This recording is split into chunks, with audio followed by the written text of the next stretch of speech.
Book 14. Beguilement on Mount Ida. Now Nestor heard that tumult while he drank, but finished drinking. Then he turned and said to Asclepius' son, "Consider now, Achaean, what had best be done here? Battle cries of young fighters are louder near the ships.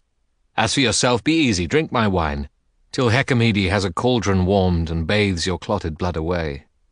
For my part, I'll go outside and find a lookout point." He picked up in the hut a shield that lay there, all aglow with bronze, one that belonged to a son of his, the horseman Thrasymedes, who bore that day his father's shield. Then Nestor chose a burly new whetted spear, and stepping out he saw that grim day's work. Achaeans driven back, at bay, elated Trojans pressing on, the wall torn down.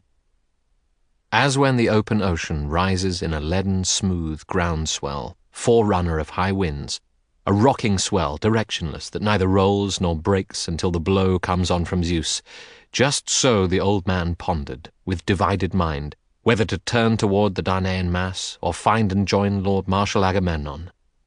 Then he decided. It seemed best to him to join the son of Atreus. In the line, soldiers meanwhile fought on to strip each other, metal upon their bodies clanging loud, with sword blows and the double-bladed spears. But now to Nestor's side the princes came, along the shipways, those who had been hit. Diomedes, Odysseus, Agamemnon, leaving the rear where, distant from the fighting, ships were beached along the wash of surf. Higher inland were those first dragged ashore, around whose sterns the wall was built. In rows they kept the ships drawn up. Even that wide shore could not contain the fleet in one long line. They hauled them up, therefore, wave after wave, and filled the beach between two promontories. Now headed inland, eyes upon the melee, the princes came that way, leaning on spears, with aching hearts, and the advent of Nestor gave their hearts a new twinge. Agamemnon hailed him, saying, "Nestor, son of Neleus, prince of Achaeans, why turn this way seaward, away from the battle danger? Now I fear their champion Hector will make good his word. The threat he made in his harangue to Trojans, not to return to Iliad from the beachhead until he fired our ships and killed our men. So he proclaimed, now it is coming true. My God, it seems the rest of the Achaeans, like Achilles, hold a grudge against me. They have no will to fight, to save the ships." Lord Nestor of Gerenia replied, "What you describe is all too clear. High-thundering Zeus himself could not now otherwise dispose the fight. Those walls are overthrown we put our trust in as impregnable, a bulwark for the ships and for ourselves. The enemy have brought the battle down hard on the ships. You could not, if you tried, make out whether from left or right our troops are harried most and thrown into confusion. Men go down on every hand, their death cries rise in air. We must think what to do, if any good can be achieved by thinking. I do not say that we should enter combat. Hurt men cannot fight." And the Lord Marshal Agamemnon said, "Since now they press the fight around the ship's sterns, neither wall nor moat made any difference, though painful labour built them, and Danaans dearly hoped they'd make a shield to save our ships and men. This must be somehow satisfactory to the high mind of Zeus, that far from Argos, Achaeans perish here without a name. I knew it when he favoured us and saved us. I know it now when he glorifies our enemies, treating them like gods. He tied our hands, he took the heart out of us. Come, everyone, do as I say. Haul down the line of ships nearest the sea to launch on the bright breakers. Moor them afloat till starry night comes on and Trojans break off battle. Under cover of darkness we may launch the rest. There's no disgrace in getting away from ruin, not by a night retirement. Better a man should leave the worst behind him than be caught." Odysseus, the great tactician, frowned and looked at him and answered, "Son of Atreus, what kind of talk is this? Hell's misery. I'd put you in command of some disordered rabble, not an army strong as our own. Our lot from youth to age was given us by Zeus, danger and war to wind upon the spindle of our years until we die to the last man. Would you then quit and abandon forever the fine town of Troy, that we have fought for all these years, taking our losses? Quiet, or some other Achaeans may get wind of this. No man who knew what judgment is in speech could ever allow that thought to pass his lips. No man who bore a staff, whom army corps obeyed as Argives owe obedience to you. Contempt, no less, is what I feel for you, after the sneaking thing that you propose. While the two armies are in desperate combat, haul our ships into the sea. You'd give the Trojans one more thing to glory over, and they are winning out, God knows, already. As for ourselves, sheer ruin, is what it means. While our long ships are hauled down, will the soldiers hold the line? Will they not look seaward and lose their appetite for battle? There, Commander, is your way to wreck us all." Lord Marshal Agamemnon answered him, "You hit hard, and the blow comes home, Odysseus. Let it be clear, I would not urge the troops to launch against their will and yours, not I. Whoever has a better plan should speak, young man or old, I would be glad to hear it." Now Diomedes of the great war cry spoke up. "Here's one. No need to go afield for it. If you are willing to be swayed and are not irritated with me, the youngest here, I too can claim a brave and noble father, Tydeus, whom funeral earth at Thebes has mounded over. To Portheus 3 excellent sons were born, who lived in Pleuron and in Calydon, Agrius, Melus, and the horseman Oeneus, bravest of all and father of my father. Oeneus remained there, while my wandering father settled in Argos. It was the will of Zeus and of the other gods. He took Adrestus' daughter as bride and founded a great house. Grain lands enough he owned, and he owned orchards thick with trees and herds and flocks aplenty. Beyond that, he was best of all Achaeans in handling a spear. You must have heard this and know the truth of it. My lineage, therefore, is noble. If what I say is well said, you may not disregard it. Let us go this way to battle. Wounded as we are, we have no choice. There in the field we may keep clear of missiles, not to be hit again, but put heart in the rest. Just as before, they saved themselves and shirked the fight." To this the others, listening hard, gave their assent. They turned, and Agamemnon led them forward. This was not lost on the god who shakes the earth, who now appeared as an old man, and walked beside them, taking Agamemnon's hand, saying to him in a clear voice rapidly, "Son of Atreus, think how the fierce heart must sing now in Achilles' breast, to see the slaughter and rout of the Achaeans. Compassion is not in him. Let him rot then. Some god crush him. But the gods in bliss are not unalterably enraged with you. Somehow the hour will come when Trojan captains make the wide plain smoke with dust, in chariots racing from camp and ships back to the city." Launching himself upon the field of war, he broke into a shout 9,000 or 10,000 men who yelled in battle might have made, meeting in shock of combat. From his lungs, the powerful earth-shaker sent aloft a cry like that. In every Achaean heart he put the nerve to fight and not be broken. Now Lady Hera of the golden chair had turned her eyes upon the war. She stood apart upon a snow crest of Olympus, and recognized her brother-in-law, her brother, striving in battle, breathing hard, a sight that pleased her. Then she looked at Zeus, who rested high on the ridge of Ida, bright with springs, and found him odious. Her ladyship of the wide eyes took thought how to distract her lord who bears the storm cloud. Her best plan, she thought, was this: to scent and adorn herself, and visit Ida, hoping hot desire might rise in him, desire to lie with her, and make love to her nakedness, that so she might infuse warm slumber on his eyes and over his shrewd heart. She entered, then, the chamber built for her by her own son Hephaestus, who had fitted door to doorpost using a secret bolt no god could force. These shining doors the goddess closed behind her, and with ambrosia cleansed all stain away from her delectable skin. Then, with fine oil, she smoothed herself, and this, her scented oil, unstoppered in the bronze-floored house of Zeus, cast fragrance over earth and heaven. Hera, having anointed all her graceful body, and having combed her hair, plaited it shining in braids from her immortal head. That done, she chose a wondrous gown, worked by Athena in downy linen with embroideries. She caught this at her breast with golden pins, and girt it with a waistband sewn all round with 100 tassels. Then she hung mulberry-coloured pendants in her earlobes, and loveliness shone round her. A new headdress, white as the sun, she took to veil her glory, and on her smooth feet tied her beautiful sandals. Exquisite and adorned from head to foot, she left her chamber. Beckoning Aphrodite, she spoke to her apart from all the rest. "Will you give heed to me and do as I say, and not be difficult, even though you are vexed that I give aid and comfort to Danaans as you do to the Trojans?" Aphrodite, daughter of Zeus, replied, "Hera, most honoured of goddesses, being Cronos' own daughter, say what you have in mind. I am disposed to do it if I can, if it is a thing that one may do."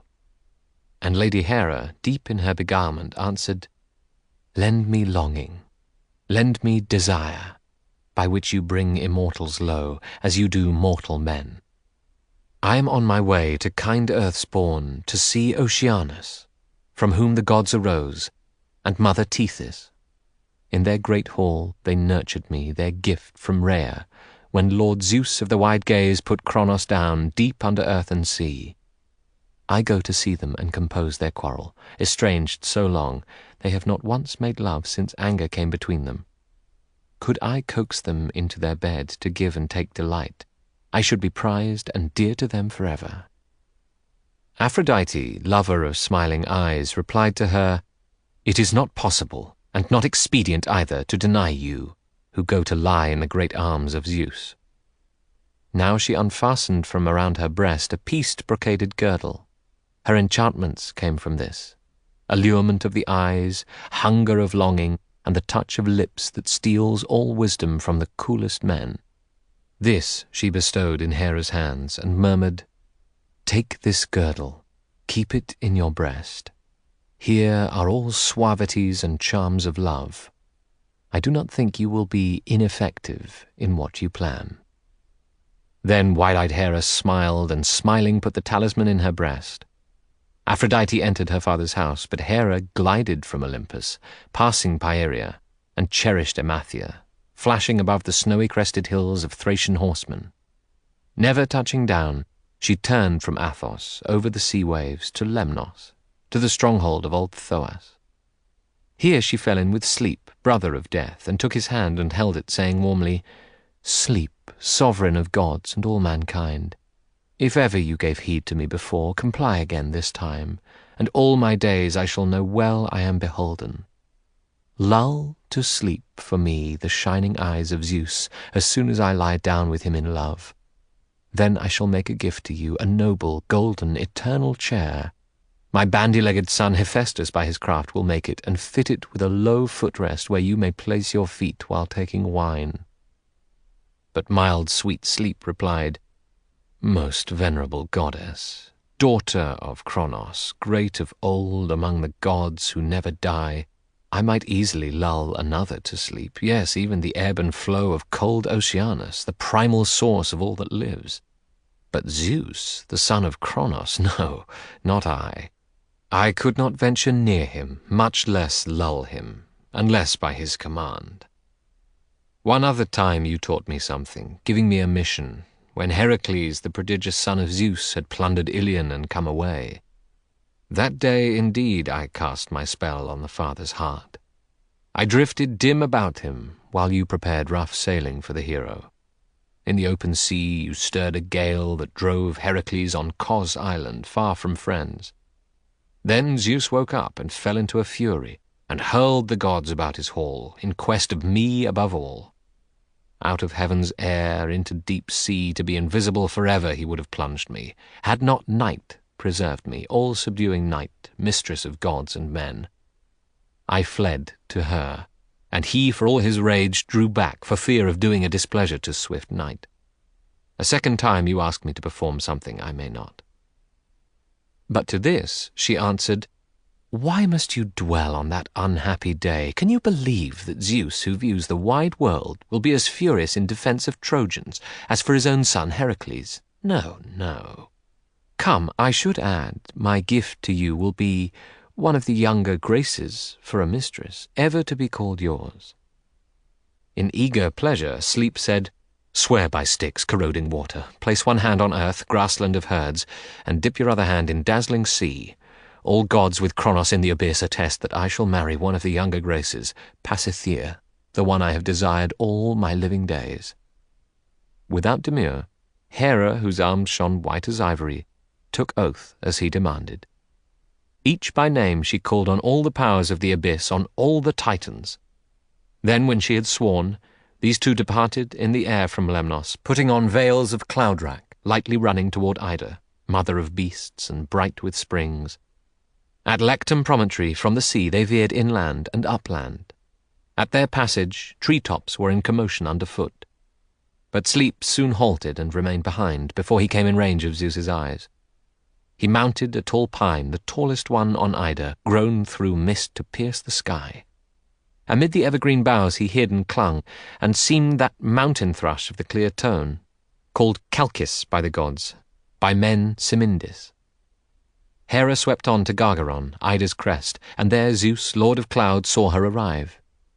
He gazed at her, and as he gazed, desire veiled his mind like mist, as in those days when they had first slipped from their parents' eyes to bed to mingle by the hour in love. He stood before her now and said, "What brings you down from Olympus to this place? The chariot you ride is not in sight." The Lady Hera answered him in guile, "I go my way to the bourne of earth, to see Oceanus, from whom the gods arose, and Mother Tethys. In their distant hall they nourished me and cared for me in childhood. Now I must see them and compose their strife. They live apart from one another's bed, estranged so long since anger came between them. As for my team, it stands at Ida's base, ready to take me over earth and sea. On your account I came to see you first, so that you will not rage at me for going in secret where Oceanus runs deep." The Lord of Cloud replied, "But you may go there later, Hera. Come, lie down. We too must give ourselves to love-making. Desire for girl or goddess in so wild a flood never came over me. Not for Ixion's bride who bore that peerless hero, Pirithous, or Danae with her delicious legs, illustrious Perseus' mother, or Europa, daughter of Phoenix, world-renowned, who bore me Minos and magnificent Rhadamanthus, Semele or Alcmene. Theban ladies, one bore the rugged hero Heracles, the other Dionysus, joy of men, or Demeter, the queen in her blonde braids, or splendid Leto, or yourself. No lust as sweet as this for you has ever taken me." To this, the Lady Hera in her guile replied, "Most formidable son of Cronos, how impetuous! Would you lie down here on Ida's crest for all the world to see? Suppose one of the gods who never die perceived us here asleep and took the story to all the rest. I could not bear to walk directly from this love-bed to your hall, it would be so embarrassing. But if you must, if this is what you wish, and near your heart, there is my own bedchamber. Your dear son Hephaestus built it, and he fitted well the solid door and door-jamb. We should go to lie down there, since bed is now your pleasure."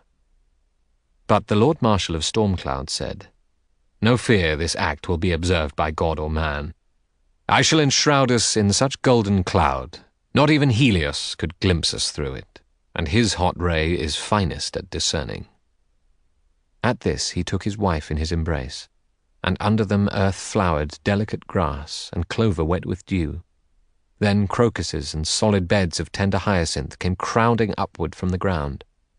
On these the two lay down and drew around them purest vapour of golden cloud. The droplets fell away in sunlight sparkling. Soon the father, subjugated by love and sleep, lay still. Still as a stone on Gargaron height he lay, and slumbered with his lady in his arms.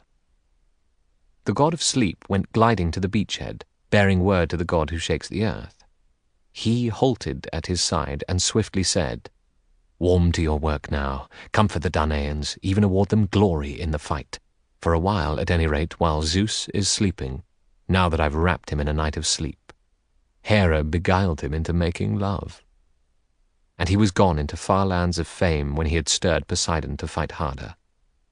The god now gained the line in a single bound, and called out, "Argives, shall we yield to Hector once again, and let him take the ships, let him win glory? He would have it so, because Achilles lingers by his ships, anger in his heart. Well, that great man need not be missed too badly if the rest of us rally each other to defend ourselves. Come, every man, and act on what I say. The army's best and biggest body shields are those that we should wear. Our heads encased in helms that flash on every side, our hands upon the longest spears, and then attack. I will myself go first, my life upon it. Hector for all his valour cannot hold us. Any fresh man who bears against his shoulder a light shield, give it now to a tired fighter, and slip his own arm in a heavier one." The attentive soldiers acted on his words, while Diomedes, Odysseus, and Agamemnon, wounded as they were, kept all in order. Down the ranks they made exchange of gear, good gear to good men, poor to the inferior, and when hard bronze was fitted to their bodies, all moved out. Poseidon took the lead. In his right fist a blade fine-edged as lightning that mortals may not parry in grievous war, for blinding fear makes men stand back from it. Hector drew up the Trojan lines opposing, and now the blue-maned god of sea and Hector brought to a dreadful pitch the clash of war, one giving heart to Trojans, one to Argives. Waves of the sea ran berserk toward the Argive huts and ships as the two armies closed with a great cry. No surge from open sea, whipped by a norther, buffets down on land with such a roar, nor does a forest fire in mountain valleys blazing up through woods, nor storm wind in the towering boughs of oaks, when at its height it rages, make a roar as great as this, when Trojans and Achaeans hurled themselves at one another. Hector drove at Ajax first with his great spear, as Ajax had swung round at him. He hit him at that point where two belts crossed on his chest, one for his shield, one for his studded sword, and both together saved his skin. In rage because the missile left his hand in vain, Hector fell back in ranks away from danger. But as he drew away, Telamonian Ajax picked up one of the wedging stones for ships rolled out there, many at the fighter's feet, and smote him in the chest above his shield rim near his throat. The impact spun him round, reeling like a spent top. As an oak tree under the stroke of Father Zeus goes down root and branch, and deadly fumes of brimstone rise from it, and no man's courage keeps him facing it if he sees it. Zeus's bolt being rough indeed, so all Hector's elan now dropped in dust. He flung his spear, his shield and helm sank down with him, his blazoned armour clanged about him. Yelling Achaean soldiers ran towards him, hoping to drag him off, and they made play with clumps of spears. But none could wound or hit the marshal of the Trojans, being forestalled by the Trojan peers Aeneas, Polydamas, and Agenor, Sarpedon, chief of the Lycians, and Glaucus. None of the rest neglected him, but over him all held up their round shields. Fellow soldiers lifted him in their arms to bear him off, out of the grind of battle to his horses. These were waiting in the battle's rear with painted chariot and driver. Now toward Troy they carried Hector, hoarsely groaning. Reaching the ford of Xanthus, the clear stream of eddying water that immortal Zeus had fathered, from the car they laid him down on the riverbank and splashed cool water on him. Taking a deep breath, opening his eyes wide, he got to his knees and spat dark blood, then backward sank again as black night hooded him, stunned still by the hurled stone. But the Argives, seeing Hector leave the field, were swift to step up their attacks upon the Trojans, taking new joy in battle. Out in front, the runner Ajax, son of Oileus, lunged and wounded Satnius Inopides, whom by the banks of Satniaeus river a flawless naiad bore the herdsman Enops. This Satnius, the famous son of Oileus, coming in fast, speared in the flank. He tumbled, and then around him Trojans and Danaans clashed in bitter combat. Polydamas took the lead, shaking his spear to guard him, and struck Areilycus' son, Prothoenus, square on the right shoulder, his spear passing through. Into the dust he fell and clutched at earth with his spread hand. Then Polydamas gloried, shouting high, "By God, this time the spear shaft from the hand of Panthous' son leapt out to some effect. One of the Argives caught it in his flesh. I can see him now using it for a crutch as he stumps to the house of death." His boasting brought anguish to Argives, most of all to Ajax, veteran son of Telamon. Beside him the dying man fell. Now with his shining spear he thrust at the withdrawing enemy, but he, Polydamas, with a sidewise leap, avoided that dark fate. Another got it, Archelicus, for the gods had planned his ruin. Just at the juncture of his neck and skull the blow fell on his topmost vertebra and cut both tendons through. Head, mouth, and nostrils hit the earth before his shins and knees. Now Ajax in his turn to Polydamas shouted, "Think now, Polydamas, tell me truly, if this man was not worthy to be killed for Prothoena, as he seemed to me no coward, nor of coward's kind, but brother to Lord Antenor, master of horse, or else his son, for he was very nearly like him." He said this knowing the answer well, and pain seized Trojan hearts. Standing above his brother, Acamas brought down Promachus, a Boeotian, as he was tugging at the dead man's feet. Then, gloating over him with a wild cry, Acamas said, "You Argive arrow boys, greedy for the sound of your own voices, hardship and grief will not be ours alone. You'll be cut down as he was. Only think the way your Promachus has gone to sleep after my spear downed him, and no delay in the penalty for my brother's death. See why a soldier prays that a kinsman left at home will fight for him." And this taunt hurt the Argives. Most of all it angered Peneleus, and he attacked Acamas, who retired before his charge. Peneleus instead brought down Ilioneus, a son of Phorbas the sheepherder, whom of all Trojans Hermes favoured most and honoured with possessions, although Ilioneus's mother bore the man that son alone. Peneleus drove his spearhead into the eye socket underneath the brow, thrusting the eyeball out. The spearhead ran straight through the socket and the skull behind, and throwing out both hands he sat down backward.